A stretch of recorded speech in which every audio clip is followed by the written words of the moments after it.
স্বাগত জানাচ্ছি সুপ্রিয় শিক্ষার্থীবৃন্দ। আমরা সি প্রোগ্রাম নিয়ে আলোচনা করতেছিলাম এবং সি প্রোগ্রামের আলোচনার এই পর্যায়ে আমরা গত পাঠে বিভিন্ন সি এক্সপ্রেশনের আউটপুট ভ্যালু বের করেছিলাম। আশা করি তোমরা সেসব ভালোভাবে বুঝতে পেরেছো। সি এক্সপ্রেশনের আউটপুট বের করার জন্য তোমাদেরকে অবশ্যই খুব ভালোভাবে সি প্রোগ্রামে ব্যবহৃত অপারেটরগুলো সম্পর্কে জানতে হবে। যদিও তোমরা সেই ক্লাস 3 থেকে শুরু করে এই পর্যন্ত তোমরা সাধারণ বীজগণিতে অনেক ধরনের অপারেটরের ব্যবহার দেখেছ, কিন্তু সেই সমস্ত অপারেটরকে সরাসরি সি প্রোগ্রামে ব্যবহার করা যায় না।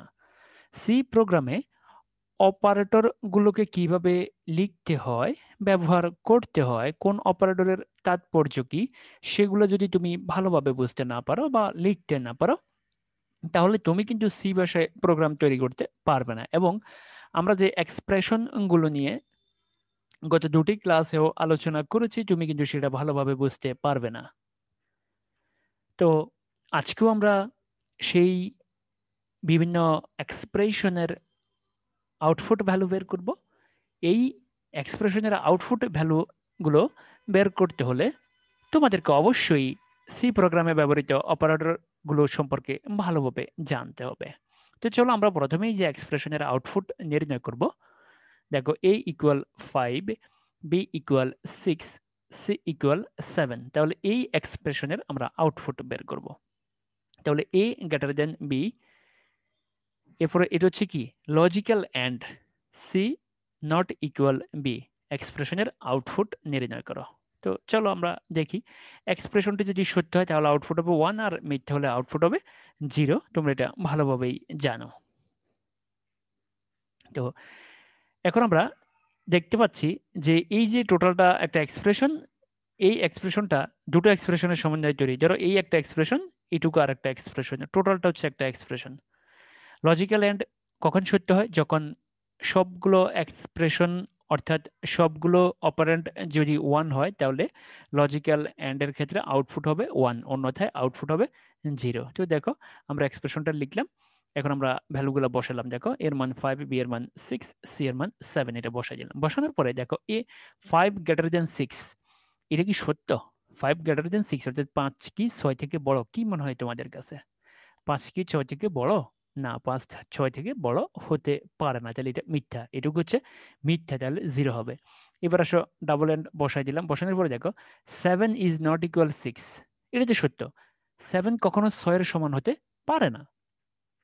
7 কখনো 6 এর সমান হতে পারে না। এর অর্থ হচ্ছে 7 ইজ নট ইকুয়াল, এই যে চিহ্নটা আমরা দেখতেছি এটা হচ্ছে সি এক্সপ্রেশনে এইভাবে লেখা হয়। এটার বীজগণিতে আমরা ব্যবহার করি নট ইকুয়াল। নট ইকুয়ালটা কি তোমরা জানো? নট ইকুয়াল হচ্ছে ইকুয়াল চিহ্ন দিয়ে মাঝখানে কেটে দেওয়া, ইকুয়াল চিহ্ন দিয়ে মাঝখানে কেটে দেওয়াকে আমরা নট ইকুয়াল বলি। সাধারণ বীজগণিতে আমরা যে নট ইকুয়াল ব্যবহার করি সেটা হচ্ছে ইকুয়াল, ইকুয়ালকে কেটে দিলে এটা হচ্ছে নট ইকুয়াল। তাহলে 7 ইজ নট ইকুয়াল 6, এটা কি? এটা সত্য, এটা ট্রু। তাহলে এটা যদি ট্রু হয় তাহলে আমাদের আউটপুট হবে 1। তাহলে এখন আসো এই লজিক্যাল এন্ডের এক পাশে আছে 0 আর এক পাশে আছে 1, তাহলে এখন এই টোটালটার আউটপুট হবে 0। কেন 0 হবে? দেখো, তাহলে এটা সত্য, মিথ্যা এই কারণে 0, আর এটা সত্য এই কারণে 1। তাহলে তুমি যদি এই অপারেটরের ব্যবহার সম্পর্কে না জানো, তুমি এখানে 1 নাকি 0 কিছু কিন্তু লিখতে পারবে না। এবার আসো দেখো, এই যে লজিক্যাল এন্ড দুটো অপারেন্ডের সমন্বয় তৈরি, একটা হচ্ছে 0 একটা হচ্ছে 1। তো যেহেতু একটা 0 একটা 1 দুটো বিপরীত, তাহলে আমাদের এই পুরো এক্সপ্রেশনের আউটপুট হবে 0। কারণ আমরা আগে বলছি লজিক্যাল এন্ড, লজিক্যাল এন্ডের ক্ষেত্রে উভয় অপারেন্ডে যদি সত্য হয় তাহলে এক্সপ্রেশনের আউটপুট হবে 1, অন্যথায় হবে 0। তো দেখো আমরা এই এক্সপ্রেশনের আউটপুট পেয়ে গেলাম, এই এক্সপ্রেশনের আউটপুট হচ্ছে 0। আমরা গত ক্লাসেও এই ধরনের বিভিন্ন এক্সপ্রেশন নিয়ে আলোচনা করেছিলাম। আশা করি সেগুলোর আলোকেই তোমরা এটা বুঝতে পেরেছো। এখন দেখো a equal 5, b equal 6, c equal 7 হলে a less than b এম্পারসেন্ট c double equal b, এক্সপ্রেশনের আউটপুট নির্ণয় করো।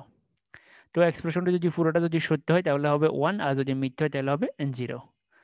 আর লজিক্যাল এন্ড যেহেতু এটা লজিক্যাল এন্ড, এই লজিক্যাল এন্ডের এক্সপ্রেশন কখন সত্য হয়, অর্থাৎ কখন আউটপুট 1 হবে, যখন এই এক্সপ্রেশনের ভ্যালু 1 হবে, এই এক্সপ্রেশনের ভ্যালু যদি 1 হয় তাহলে টোটালটার আউটপুট হবে 1। আর এটা অথবা এটার ভিতরে যে কোনো একটা যদি 0 হয়ে যায় তাহলে টোটাল এক্সপ্রেশনের আউটপুট হবে 0। দেখো আমরা মানগুলো বসালাম, এর মান 5, বি এর মান 6, সি এর মান 7। তো এখন দেখো বিষয়টা, দেখো 5 <6, 5 6 থেকে ছোট, এটা সত্য সত্য।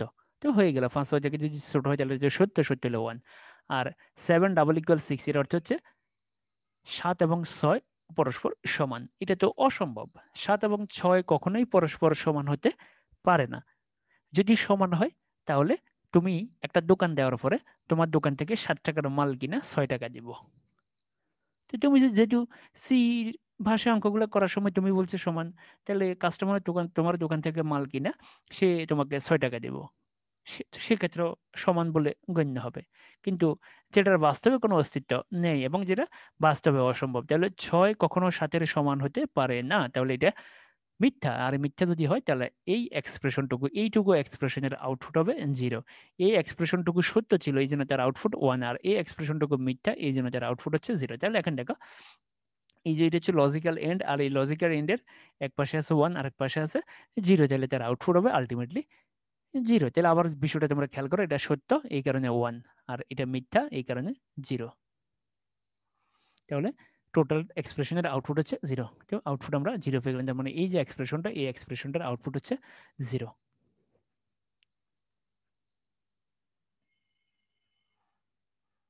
এরপরে দেখো a = 5, b = 5, c = 10, a = b ampersand c b এক্সপ্রেশনের আউটপুট নির্ণয় করো। তো এক্সপ্রেশনটা যদি সত্য হয় আউটপুট হবে 1, আর মিথ্যা হলে আউটপুট হবে 0। আর লজিক্যাল, যেহেতু এটা লজিক্যাল এন্ড, আর লজিক্যাল এন্ড কখন সত্য হয়, যখন উভয় অপারেন্ড, এই একটা টোটাল, ধরো এটা একটা অপারেন্ড বা এটা একটা এক্সপ্রেশন, এটা একটা এক্সপ্রেশন, তো এটা যদি 1 হয় আর এটা যদি 1 হয় তাহলে টোটালটা হবে 1। আর এইটা অথবা এটার ভিতরে যে কোনো একটা যদি 0 হয় তাহলে টোটালটার আউটপুট হবে 0। চলো আমরা দেখি। তো দেখো আমরা এর মান, বি এর মান, সি এর মান বসাইছি। দেখো এর মান 5, বি এর মান 5, সি এর মান 10। তাহলে দেখো 5 = 5, দেখো তোমরা আগে ভালো করে দেখো, আমরা মানগুলো বসাই দিলাম এখানে, এই মানগুলো আমরা এখানে বসে এটা পাইছি। এখন দেখো এই 5 = 5 এটা সত্য নাকি, কোনো সন্দেহ আছে? তাহলে 5 = 5 যদি সত্য হয় তাহলে আউটপুট হবে 1, অর্থাৎ এই এক্সপ্রেশনটুকু, এইটুকু এক্সপ্রেশনের আউটপুট হচ্ছে 1। এখন দেখো 10 <5, এটা তো সত্য, 10 5 থেকে বড়, তাহলে আউটপুট হচ্ছে 1। তো দেখো এই যে লজিক্যাল এন্ডের বামও 1 ডানেও 1, তাহলে উভয় অপারেন্ড, অর্থাৎ এইটুকু থেকে আমরা 1 পাইছি, এইটুকু থেকে আমরা 1 পাইছি, তাহলে উভয় ক্ষেত্রে 1, তার মানে এই এক্সপ্রেশনটার আউটপুট হচ্ছে 1। তাহলে এই যে এক্সপ্রেশনটা আমরা দেখতে পাচ্ছি, এই এক্সপ্রেশনের আউটপুট হচ্ছে 1। তাহলে আমরা আগে বলছি যে লজিক্যাল এন্ড কখন 1 হবে, যখন সকল অপারেন্ডের মান 1 হবে, আর কখন 0 হবে, যখন যে কোনো একটি অপারেন্ডের মান 0 হবে। দেখো a = 5, b = 5, c = 10 হলে a = b $& c b এক্সপ্রেশনের আউটপুট নির্ণয় করো। দেখো এক্সপ্রেশনটি সত্য হলে আউটপুট হবে 1, আর মিথ্যা হলে আউটপুট হবে 0। আর লজিক্যাল এন্ডের ক্ষেত্রে উভয় অপারেন্ড সত্য হলে এক্সপ্রেশনের আউটপুট হবে 1, অন্যথায় 0 হবে। তো আমরা করে ফেলি অঙ্কটা। দেখো a = b ampersand $& c b, যে মানগুলো বসে দিই, আমরা মানগুলো বসে দিলাম। দেখো এই মানগুলো আমরা এখানে বসেছি, বসে এটা পাইছি। এখন দেখো 5 = 5, এটা যে সত্য, 5 = 5 এটা সত্য, এই কারণে এখানে 1। দেখো 10 <5 ইম্পসিবল, অসম্ভব, মিথ্যা, ডাহা মিথ্যা। 10 5 থেকে ছোট, এটা ডাহা মিথ্যা, তাহলে এটা হবে কি 0।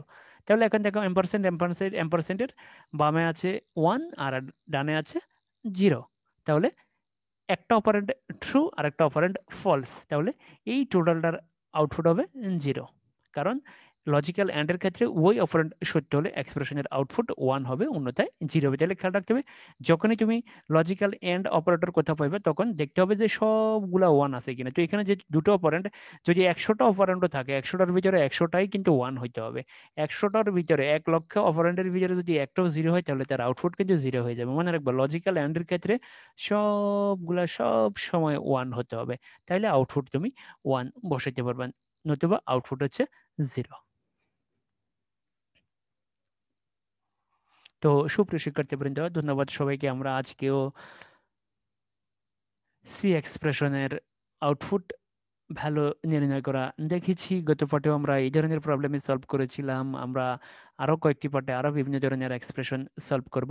এই এক্সপ্রেশনগুলো কিন্তু তোমার অ্যাডমিশন টেস্টের জন্য এবং এমসিকিউর জন্য অত্যন্ত ইম্পর্টেন্ট। এগুলো ভালো করে প্র্যাকটিস করবে। তবে এগুলো প্র্যাকটিস করার পূর্বে তোমাদেরকে অবশ্যই সি প্রোগ্রামে ব্যবহৃত অপারেটরগুলো সম্পর্কে ভালোভাবে ধারণা রাখতে হবে। এরপরেও যদি সি এক্সপ্রেশনের আউটপুট ভ্যালু নির্ণয় কারো কোনো প্রশ্ন থাকে অবশ্যই আমাকে জানাবে।